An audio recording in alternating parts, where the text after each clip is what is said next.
Muito bem, seja bem-vindo ao Movimento Pretrafro, minha gente. Seja bem-vindo, comunidade. Seja bem-vindo, bem-vinda para esses diálogos tão importantes, este movimento tão importante que nós fazemos neste nosso Brasil inteiro, norte, sul, leste, oeste, dialogando sobre as questões do nosso povo. Somos 56% da população, negritude, pretos e pardos do nosso país, do nosso Brasil. E a partir daqui de Curitiba para o Paraná, do Paraná para o Brasil, do Brasil para o mundo inteiro, do mundo para o universo, reverberarmos, né, esses nossos diálogos tão importantes, né, com autoridades, né, que são constituídas em negritude para falar deste povo lindo, maravilhoso, que somos nós, né, povo preto, povo brasileiro, povo do Brasil. E hoje eu quero receber, né, ele que é mestre em bioética, né, também é militante do movimento negro, já desde ali 1990, na CNAP 2024, também participa do Fórum Permanente de Educação e Diversidade Étnico-Racial do Paraná e também de bancas de heteroidentificação étnico-racial, seleção e organização coordenada.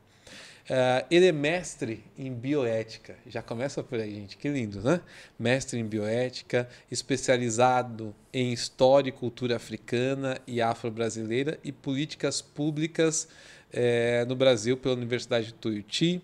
Também é palestrante, fez intercâmbio internacional nos Estados Unidos, faz curso técnico, trainee em montagem de operação Studer. Depois ele vai explicar o que é na Instapro Internacional dos Estados Unidos, e também é palestrante sobre história e cultura africana e relações raciais na educação brasileira. Depois aqui, o currículo dele aqui é extenso, né? É o látice inteiro, né, de uma vida, de uma experiência e também de toda a sua dedicação em relação a esta causa. Estou recebendo com muita alegria o nosso mestre Paulo Borges. Professor, seja muito bem-vindo. Olá, Eduardo. Eu agradeço muito pelo convite. E, como eu falei antes que a gente estava conversando aqui o bastidor, sabe, essa sumidade é por sua conta e risco.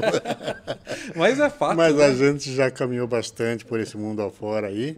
E agradeço pelo convite, muito me honra estar aqui conversando com você e a gente dialogar sobre essas coisas, sobre o nosso povo, sobre nossa lida, sobre nossas andanças pelo Brasil, pelo Paraná, mundo Pelo afora. mundo, né? Pelo mundo. Obrigado. Professor, antes, né, eu gosto muito de fazer essa pergunta, porque muitas vezes as pessoas pensam, não, mas da onde, né, nasceu, da onde veio?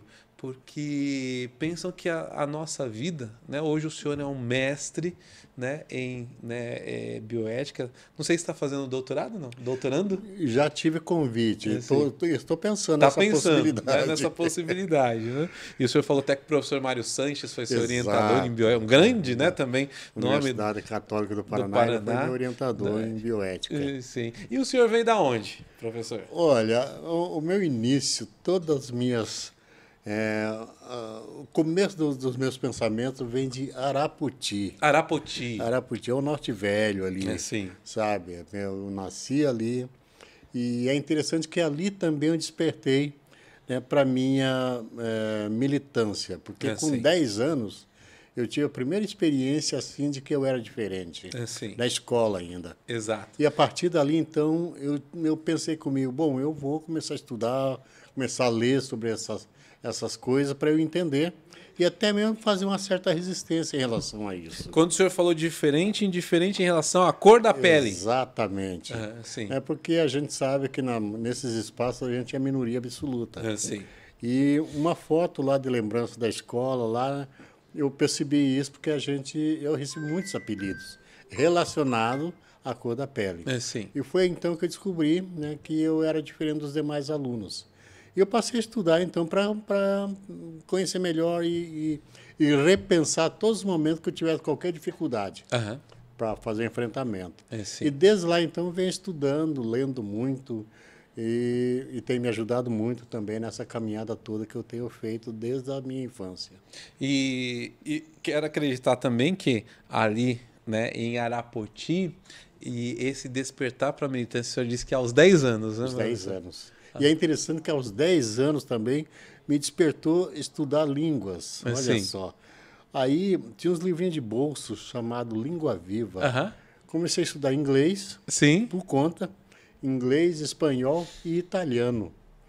E aprendi isso sozinho, Sim. sabe? Eu fui percebendo que eu tinha facilidade.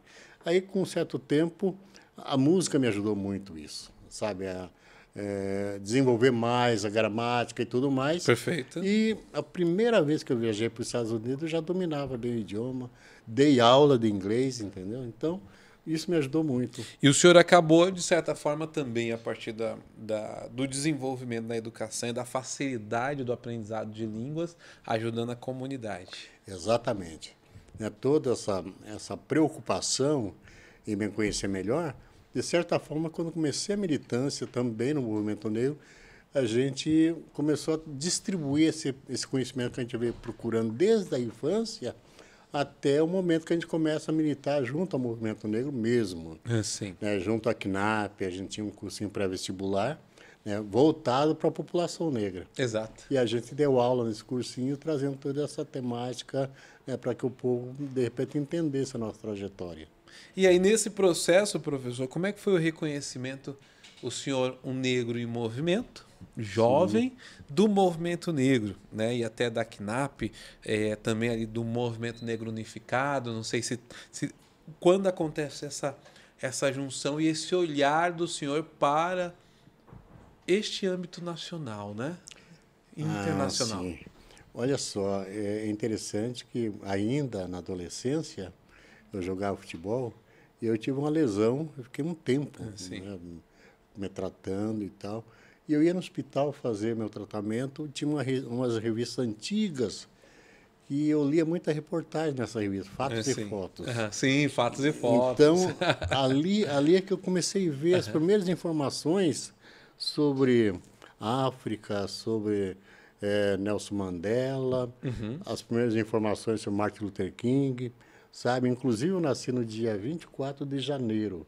No dia 30 de janeiro, teve o assassinato do indiano lá, o Mahatma Gandhi. Mahatma Gandhi. Então, tudo isso eu venho trazendo para a minha vida, entendeu? Lendo sobre esses caras, né? E, de repente, você tem todo um universo que você vai conhecendo e me ajuda também no movimento negro, porque esses caras fizeram muita movimentação de luta, de resistência mesmo, sabe? E as viagens que eu fiz, de certa forma, trazia isso.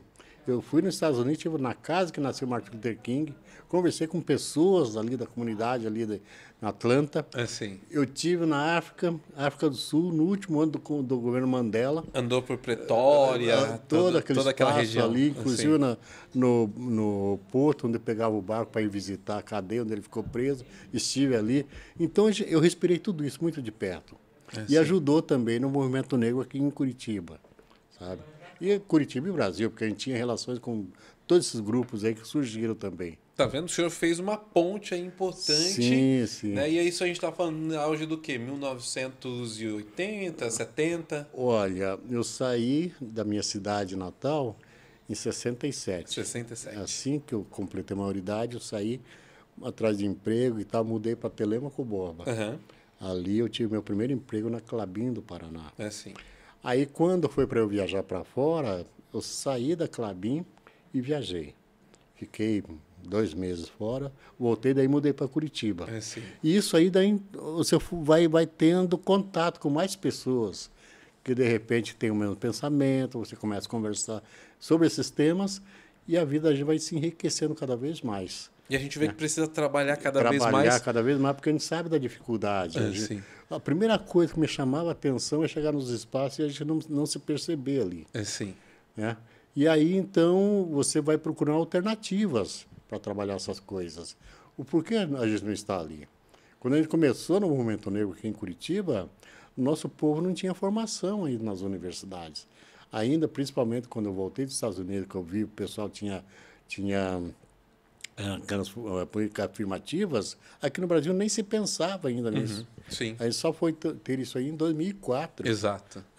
Então, a gente foi buscando alternativas para a gente fazer esses enfrentamentos, esses estudos, né, para que a gente entendesse qual era todos os problemas que a gente teria que derrubar para a gente chegar até onde a gente queria. E no processo democrático e de direito, né, professor? Exato. Aí, nós, enquanto negros e negras, né, devemos e temos que estar em todos os espaços. Em todos os lugares, porque você veja só, você falou 56%. Isso. Qual é a nossa representatividade no parlamento? Exatamente. Muito pequena. Muito pequena. Aí você é uma ilha ali cercada pela branquitude, né? Eu acho que o direito ele está colocado para todos. E esse direito é que a gente corria para conquistar, para que o nosso povo estivesse ali, a gente ter representatividade, né? E você mostrar para os mais novos que vêm que é possível chegar nos maiores espaços que a gente, né, sonha chegar. Assim. Né? Era dessa forma que a gente caminhava e discutia. E esse olhar tão importante, né? E isso que levou o senhor a fazer bioética? Exatamente. Bioética e filosofia. Sim. Eu fiz filosofia na formação. Filosofia primeiro? Depois bioética. Bioética. Sim. Terminei filosofia, daí fui fazer pós-graduação em História e Cultura Africana e Afro-Brasileira, Sim. que dava para entender quase que um todo assim, na nossa situação e do Sim. mundo também. E aí a bioética vem trazer assim para quase que coroar todo esse pensamento. Ela está muito ligada à medicina, principalmente. Exato. Daí eu estudei a relação médico-paciente com uma biomédica muito, muito famosa no Brasil. E, inclusive, ela foi uma das coordenadoras do grupo que foi lá na terceira conferência mundial, lá em África do Sul. Ok. Sabe? Fátima Oliveira. Sim. Um grande nome, sabe? Ela foi indicada, inclusive, para o Prêmio Nobel da Paz. Né? E isso, para a gente entender o nosso momento, assim, os problemas que a gente enfrentava na medicina, entendeu? A relação médico-paciente, como se dava a partir da cor da pele. E meu teste, minha dissertação foi em cima disso. Puxa, que interessante, né, professor? E veja, a gente sempre também, né, eu tenho percebido a importância, porque nossa tradição, se a gente for falar, foi muito de oralidade. Exato. Né, da gente ter teses, mestrados, doutorados, né, trabalhos, artigos, trazendo esses elementos, né, do nosso povo Exato. Preto. Né? Então, você veja só, a importância disso são exatamente essas pesquisas trazendo publicações de dissertação, teses de doutorado, porque é a produção do conhecimento. Sim. E aí o impacto que você tem dentro das universidades, para nós é muito importante. Porque até então a gente tem pensadores europeus. Exato. A grande maioria. Pessoas falando da gente. Da gente. Não nós falando de nós. Exatamente. E, inclusive, tem uma coleção muito famosa, lançada no Brasil em 2010, História Geral da África, sabe? E, nossa, são 8 volumes. Cada volume tem 900 páginas. Sim. Isso, daquilo ali é completo, completo. Aí, quando me chamavam para dar curso sobre relações raciais, história e cultura africana, eu levava a fotografia de toda essa coleção. Sim. Eu disse, olha, quando me chamaram, eu pensei, eu vou levar essa coleção aqui e deixar para o pessoal lá. Aí, um mês depois, eu volto para cobrar o conteúdo, sabe? 9 exemplares. Sim. Porque é muita coisa do continente africano. E eu lembro que tinha aquela... Só que também, né, outro fator importante, que foram escritos por pessoas possivelmente não negras, que era aquela Barça, lembra? Você lembra da Barça? A famosa Barça, que era peso de ouro aquilo ali. E que tinha todo o conhecimento, estava ali. Né? Exato, exato. Depois é que ela foi caindo quase que de deixar de lado, porque muitas coisas mais vão sendo publicadas. Sim, né? A tecnologia também nos ajudou bastante, né, Exato. professor? Né? Então, o nosso Brasil tem isso. Né? Ainda nossas universidades elas são muito eurocêntricas, ainda. Né? E quando o nosso povo começa a acessar o conhecimento, possibilita a produção de novos conhecimentos com outro olhar. Né? É lógico que a gente não quer, de repente, combater o conhecimento já existente. A gente quer fazer um paralelo do que existe. E aí a gente colocar o nosso olhar com a nossa escrita. Sim. Isso é importante para nós e para o nosso povo. É que nem assim, hoje nós vemos uma África diferente. Diferente. Né? Nós vemos uma África que também tem polos de riqueza, de petróleo, de diamante, a questão da fauna, da flora, tão importante, e a gente não se apega só à questão daquilo que foi explicitado de África. Né? Um polo de pobreza, é de falta... interessante o que você está falando, assim. porque você veja só, a África não é isso. Exatamente. A África é muito mais. Assim. O conhecimento universal está na África. Exato. Se vai na Alexandria, aquela grande biblioteca que tinha lá, ali estava condensado todo o conhecimento do mundo. A matemática, a filosofia, a física, a história, estava tudo ali. Né? A filosofia, os grandes pensadores gregos vieram beber daquela fonte. Daquela ali. fonte. Lá em Kemet. Exatamente.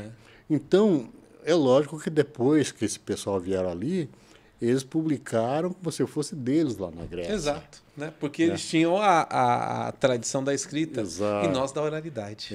E, inclusive, tem um livro que eu traduzi, foi publicado em 1954. Sim. E o autor fala dessa história dos gregos vir ali beber dessa fonte, Sim. lá na Alexandria. E a riqueza que tem no Egito, né? Ali no Egito, ali você vai ali, é impossível você chegar ali e ver tudo aquilo que tem ali de arte, de beleza, de construção civilizatória e dizer que ali não tem história e muita cultura. Professor, disseram que até Jesus foi beber lá no Egito também, né? Pois é. E aí, exatamente porque a gente percebe a ideologia, inclusive das religiões, né? Sim. De você pregar um Jesus Cristo branco, de olhos azuis, louro, né? Não tem como o cara que nasce mais ou menos perto daquela região, naquela região, né, ter aquelas características, né? Sim, eu estava pensando esses dias, falei, bom, ele não foi para a Itália, nem para a França, né, nem para a Bélgica, ele foi para o Egito. Para se esconder. Como é que uma criança loura se esconde no meio? Não tem como, então, né? Todas essas análises a gente precisa fazer, sim, entendeu? Para você começar a entender. É lógico que aqui, no Brasil principalmente, houve essa resistência muito grande em relação ao povo negro, que é a herança nefasta da escravidão. Exato. Né? E aí, para eu negar um outro povo, eu vou inventar algumas estratégias. O americano, quando ele quis dizimar a população indígena, eles falavam, é porque tem pele vermelha. Aí foram lá e acabaram com os índios. Aqui no Brasil, já tinha os povos originários, mas eu tenho um estudo que, a partir daquele fóssil encontrado lá na Lagoa Santa, Exato. Luzia, no meu estudo a gente conseguiu levantar que aquele povo chegou 15 mil anos antes da chegada dos portugueses aqui. Sim.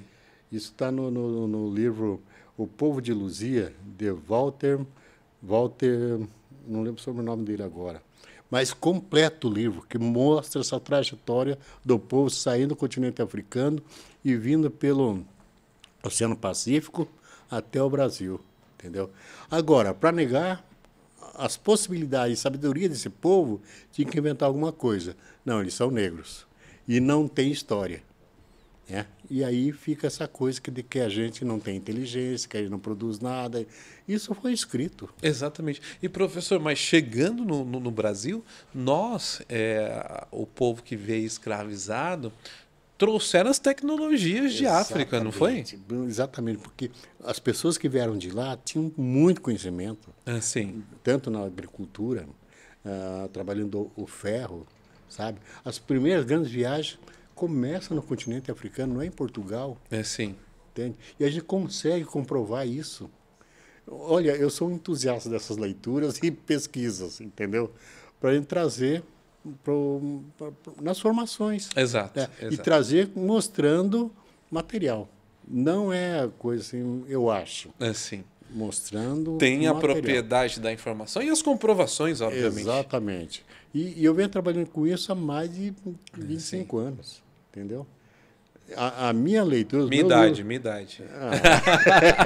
As minhas leituras, o livro de cabeceira, são essas coisas, sabe? E aí, então, no Movimento Negro, a gente conseguiu fazer todas essas abordagens. Dentro da CNAP, a gente tinha um cursinho pré-vestibular que durou 10 anos. Dentro desse cursinho passou muitos garotos que hoje são mestres e doutores.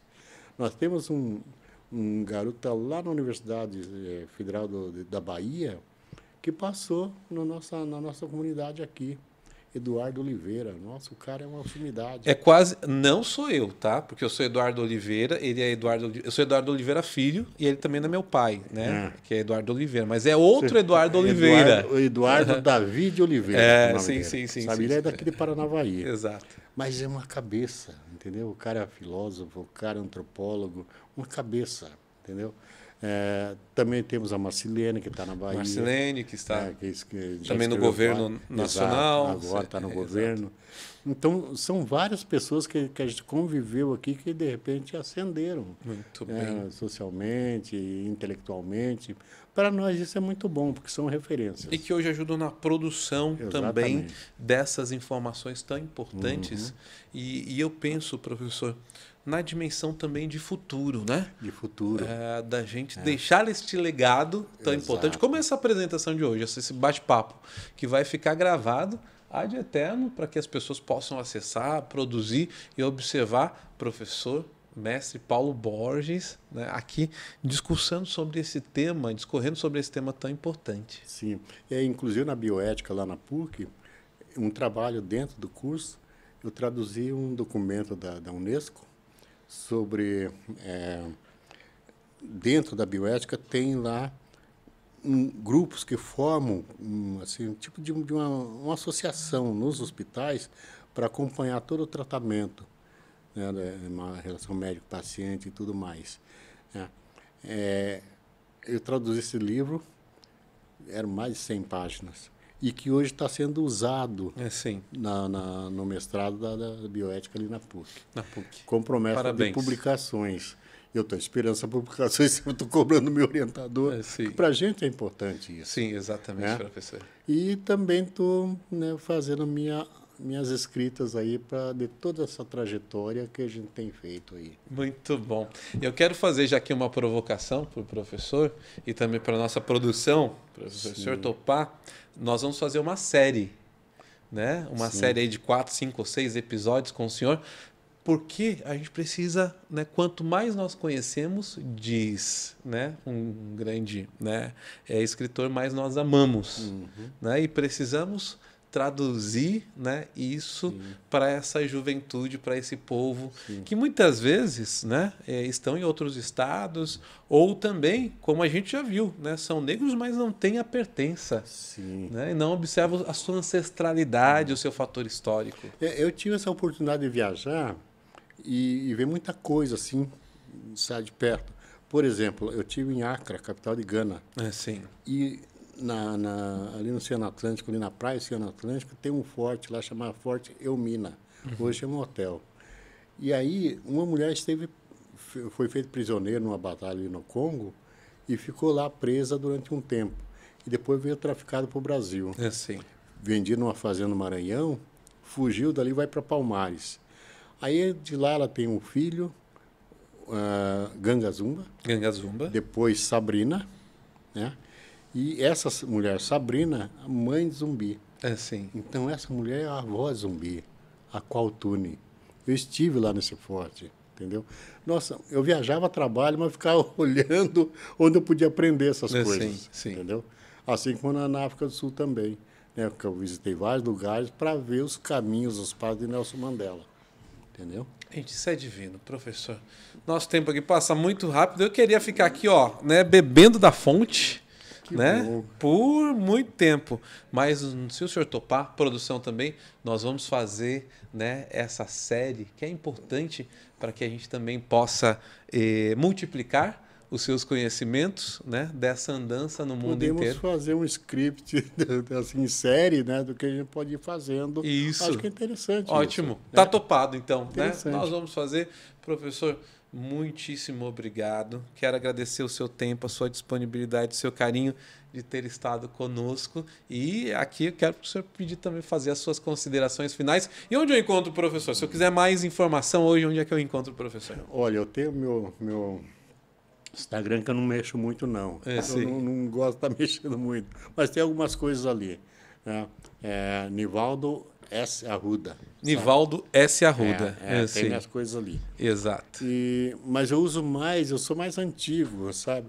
Eu ainda uso o Face para divulgar meus O Facebook, trabalhos. que também está como Nivaldo S. Arruda. Exatamente. Sim, muito tracinho bom. Paulo Borges. Sim. Então, gente, acesse lá. Também vai estar aqui, depois nós vamos deixar aqui nos nossos, né, aqui no nosso GC, para você acessar as informações do nosso professor Paulo Borges, que hoje nos trouxe aqui, olha, eu estou aqui, ó, saboreando, né, todo esse conhecimento que ele traz na sua história. E eu quero ir à África também, viu? Depois eu quero todas as indicações. Muito bom. Né? Eu quero ir à África, quero todas as indicações. Já fui em vários lugares no Brasil, também, né, ali Bahia, a gente visitou Cachoeira, lá no Recôncavo Baiano. Né, da onde...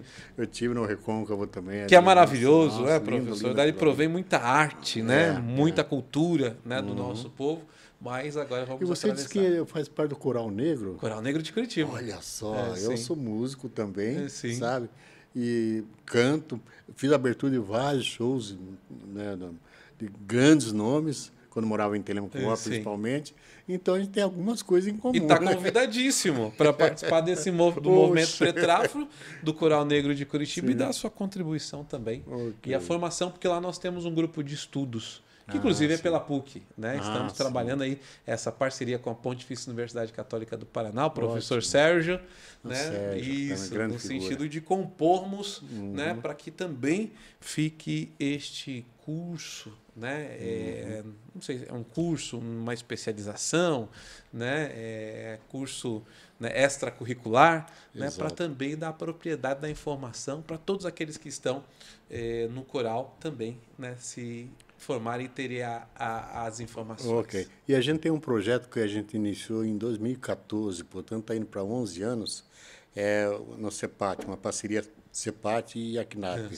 A gente começou com Negritude, Branquitude, Novos Olhares. Aí a gente discutia vários assuntos, inclusive religião de matriz africana, e muita coisa a gente discutiu lá. A gente faz uma vez por mês. Olha só, muito bem. Vamos estar juntos com o senhor. Obrigado, professor, mais uma vez. Olha, curta, compartilhe, dê like, comenta para que esse conteúdo possa ser entregue para muitas pessoas que precisam escutar este bate-papo que está no YouTube, no Instagram, no Spotify, em todas as plataformas, no Facebook também. Grande abraço, obrigado. Tchau. Movimento Pretráfilo. Obrigado, professor Paulo Borges. Ok, obrigado. Eu agradeço pelo convite e por essa conversa gostosa que a gente teve. Tamo juntos. Ok, obrigado.